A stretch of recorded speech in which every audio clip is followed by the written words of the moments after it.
Another interesting thing that I researched in my literature review was the use of video game technology in education and how effective that is with our current digital native generation that we're dealing with. This is a game that I've used for about 3 or 4 years now that ironically enough we got for free at a conference that we attended. I think they're trying to sell us more of their products, but this is quite enough. It's called GoVenture Entrepreneur, and it really does do a nice job of simulating the life of an entrepreneur, all the different things that they would have to go through on a daily basis. So let's take a quick peek.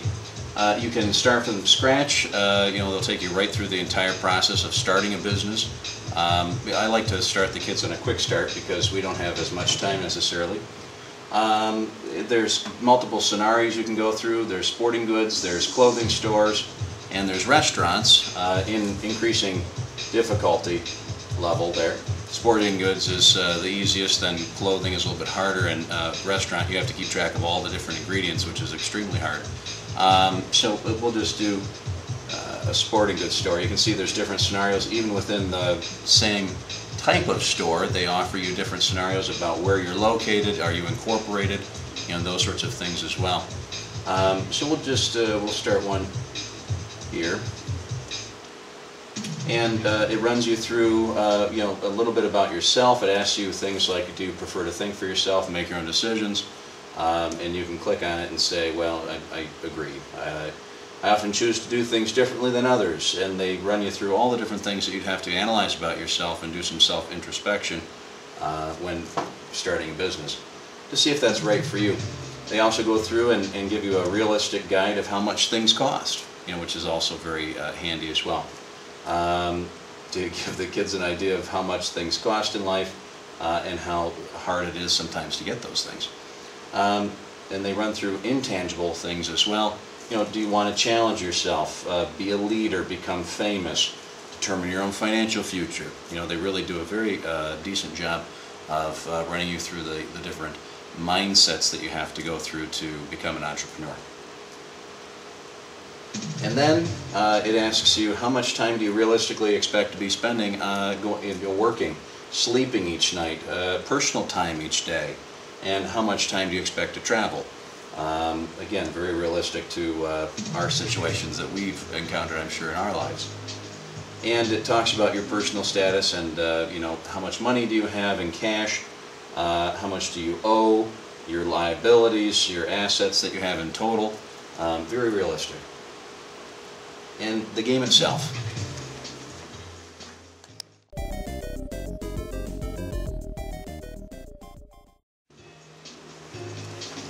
Once you're done with your profiling, you can go into the city where you're going to be playing the game.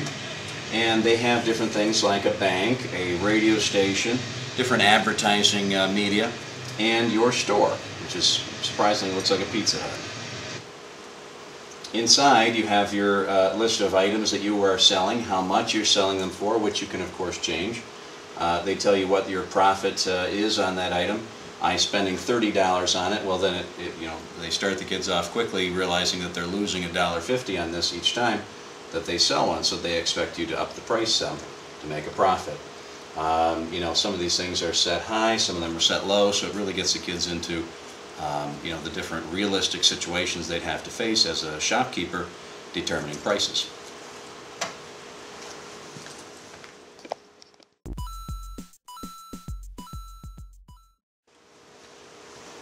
They also have to keep track of inventory, how much do they have of each item, and how many are they going to order, how much does it cost per unit, and what's their total cost. They have multiple places that they can buy this from in increasing cost level here.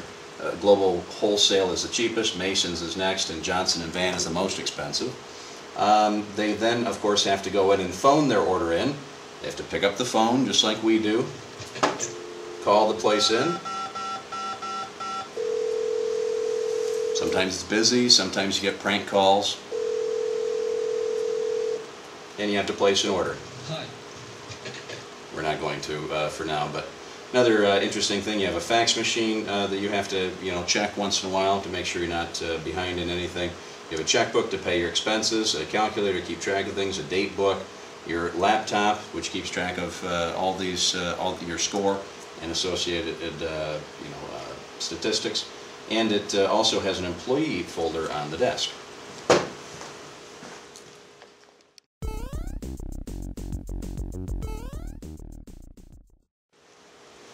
Now, just like we would have to do if we were hiring somebody, they give you a resume, they expect you to look through it, see if this person is a suitable fit for your business. You can make them an offer, and sometimes they'll take it, sometimes if it's too low, they won't. You have to kind of look at the situation just like a real entrepreneur would have to and determine that for yourself. Once everything is all set, you can go back out to your floor area and watch how many customers we have. Well, I lost 11 customers. What am I doing wrong? It says service too slow. So clearly there's a solution to that. And as an entrepreneur, I'd hire more help, which would go through the folder we were just looking at. People aren't buying very much. Service too slow. They're just not happy. So it really gets the kids thinking in a very quick way about how to solve these problems in real life type situations. Again, very valuable game. The kids, even after, the biggest testament I found, even after they get done with my freshman economics class where we play this game, I've caught seniors playing this game, 4 years after they've had me. So that was quite a testament to its effectiveness and how engaging that software actually is.